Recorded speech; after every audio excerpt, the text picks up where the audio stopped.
អាយុដំអ៊ុំរាត្រីអភិបាលនៃគណៈអភិបាលខេត្តបន្ទាយមានជ័យ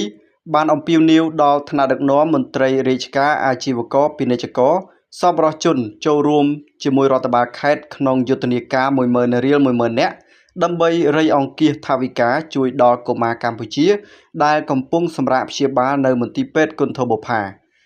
ការអំពាវនាវនេះធ្វើឡើងនៅឱកាសអាយុដំដឹកនាំកិច្ចប្រជុំគណៈបញ្ជាការឯកភាពរដ្ឋបាលខេត្តដោយមានការអញ្ជើញចូលរួមពីស្ថាប័នអាយកាអមសាលាដំបងខេត្តមេបញ្ជាការកងកម្លាំងគ្រប់ជាន់ថ្នាក់គណៈអភិបាលរងខេត្តមន្ទីរអង្គភាពពាក់ព័ន្ធជុំវិញខេត្តអភិបាលក្រុងស្រុកបានអញ្ជើញចូលរួមប្រារព្ធធ្វើនៅសាលប្រជុំកសាលាខេត្តបន្ទាយមានជ័យកាលពីពេលថ្មីកន្លងទៅនេះ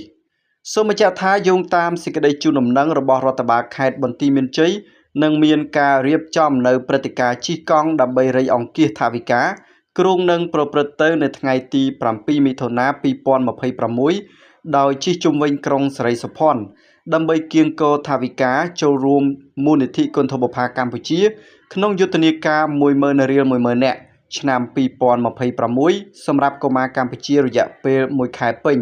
ដោយគិតចាប់ពីថ្ងៃទី1ដល់ថ្ងៃទី30ខែមិថុនាឆ្នាំ 2026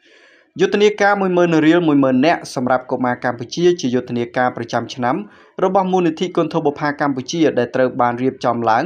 ក្នុងគោលបំណងចូលរួមអបអរសាទរទិវាកុមារអន្តរជាតិ1មិថុនានិងបំផុសស្មារតីខ្មែរជួយខ្មែរតាមរយៈការអំពាវនាវឲ្យមានការចូលរួមបរិច្ចាគជូនមូលនិធិគន្ធបុប្ផាកម្ពុជា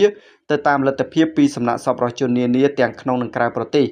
ដើម្បីរួមគ្នាផ្ដល់ក្តីស្រឡាញ់ដល់កុមារកម្ពុជាជាពិសេសក្នុងឱកាសនៃទិវាកុមារអន្តរជាតិ1មិថុនា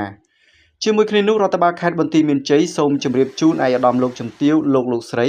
មន្ត្រីរាជការកងកម្លាំងប្រដាប់អាវុធលោកគ្រូអ្នកគ្រូសិស្សនិស្សិតបញ្ញវន្តព្រះសង្ឃប្រជាពលរដ្ឋគ្រប់មជ្ឈដ្ឋានចូលរួមឲ្យបានគ្រប់គ្នាដើម្បីធានានិរន្តរភាពនិងដំណើរការរបស់មន្ទីរពេទ្យគន្ធបុប្ផាក្នុងបេសកកម្មជួយសង្គ្រោះកុមារកម្ពុជា